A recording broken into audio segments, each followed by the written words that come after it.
بسم اللہ الرحمن الرحیم۔ رسول اللہ صلی اللہ علیہ وسلم کی نظر میں دنیا کی حقیقت۔ باب استحباب المال والعمر للطاعت، اللہ کی اطاعت کے لیے مال اور عمر سے محبت رکھنے کا بیان۔ فصل اول، وعن سعد رضی اللہ عنہ قال قال رسول اللہ صلی اللہ علیہ وسلم ان اللہ يحب العبد التقی الغنی الخفی، رواہ مسلم۔ وذکر حدیث ابن عمر لا حسد الا فی اثنین فی باب فضائل القرآن۔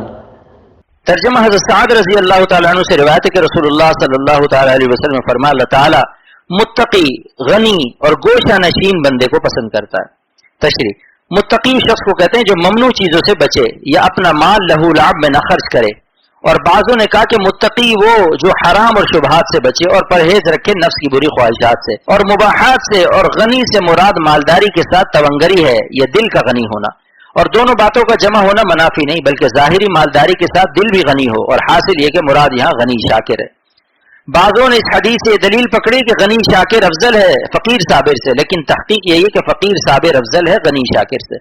اور خفی سے مراد یہ ہے کہ یا تو گویا نشین ہو، سب سے انقطاع ہو اور یکسو ہو کر اپنے رب کی عبادت میں مشغول رہتا ہو، یا مراد یہ کہ پوشیدہ طور پر اللہ تعالیٰ کی راہ میں خرچ کرتا ہو۔ اور اس حدیث سے سبق بھی ملتا ہے کہ گوشہ نشینی افضل ہے اختلاط سے۔ فصل دوم، حدیث نمبر 109، وعن ابی بکرۃ ان رجلا قال یا رسول اللہ ای الناس خیر؟ قال من طال عمره وحسن عمله قال فأي الناس شر؟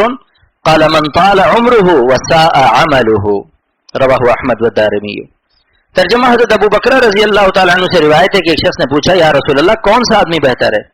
آپ صلی اللہ تعالیٰ علیہ وسلم نے فرمایا وہ شخص جس کی عمر زیادہ ہو اور عمل اچھے ہوں۔ پھر پوچھا اور کون سا آدمی برا ہے؟ فرمایا جس کی عمر زیادہ ہو اور عمل برے ہوں۔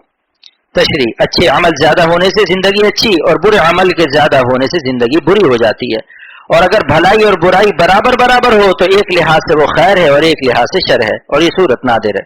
حدیث نمبر 110، وعن عبید بن خالد ان النبی صلی اللہ علیہ وسلم آخى بین رجلین فقتل احدهما فی سبیل اللہ ثم مات الآخر بعده بجمعة او نحوها فصلوا علیہ فقال النبی صلی اللہ علیہ وسلم ما قلتم؟ قالوا دعونا اللہ ان یغفر له ویرحمه ویلحقه لصاحبه فقال النبی صلی اللہ علیہ وسلم فإن صلاته بعد صلاته وعمله بعد عمله او قال صيامه بعد صيامه لما بينهما ابعد مما بين السماء والارض، رواه ابو داود والنسائی۔ ترجمہ حضرت عبید بن خالد رضی اللہ تعالیٰ عنہ سے روایت ہے کہ نبی صلی اللہ تعالیٰ علیہ وسلم نے دو شخصوں کے درمیان اخوت کرا دی تھی، یعنی بھائی بھائی بنا دیا تھا۔ ان میں سے ایک شخص اللہ کی راہ میں مارا گیا، اس کے بعد دوسرا بھی ایک ہفتے یا قریب ایک ہفتے کے بعد اپنے بستر پر مر گیا۔ صحابہ رضی اللہ عنہم نے اس شخص کے جنازے کی نماز پڑھی۔ نبی صلی اللہ تعالیٰ علیہ وسلم صحابہ رضی اللہ عنہم سے پوچھا کہ تم نے نماز میں کیا پڑھا؟ صحابہ رضی اللہ عنہم نے عرض کیا کہ ہم نے اس کے لیے دعا کی کہ اللہ اس کو بخش دے اور اس پر رحم فرمائے اور اس کو اس کے ساتھی کے پاس پہنچا دے جو شہید ہوا ہے۔ نبی صلی اللہ تعالیٰ علیہ وسلم نے یہ سن کر فرمایا اس کی وہ نماز کہاں گئی جو اس نے اپنے ساتھی کے شہید ہونے کے بعد پڑھی؟ وہ عمل کہاں گیا جو اس نے اس کے بعد کیا؟ یا آپ صلی اللہ علیہ وسلم نے الفاظ فرمائے کہ اس کے وہ روزے کہاں گئے جو اس کے بعد اس نے رکھے؟ یعنی جب تم نے شہید کے برابر مرتبے پر پہنچنے کی دعا اس کے لیے کی ہے تو اس کے ان اعمال کا ثواب کیا ہوا؟ یعنی اس کا مرتبہ شہید سے زیادہ ہے۔ پھر آپ صلی اللہ علیہ وسلم نے فرمایا جنت کے اندر دو شخصوں کے درمیان جو فاصلہ ہے وہ اس فاصلے سے زیادہ ہے جو زمین اور آسمان کے درمیان ہے۔ تشریح، مراد یہ کہ دوسرے شخص کا درجہ شہید سے زیادہ ہوا بوجہ اس کے اعمال صالحہ کے جو اس نے کیے اس کی شہادت کے بعد، لیکن سوال یہ ہوتا ہے شہادت کا درجہ تو بہت زیادہ ہے اور اعمال کے خصوص جو جہاد کے حضور صلی اللہ علیہ وسلم کے ساتھ کیا گیا۔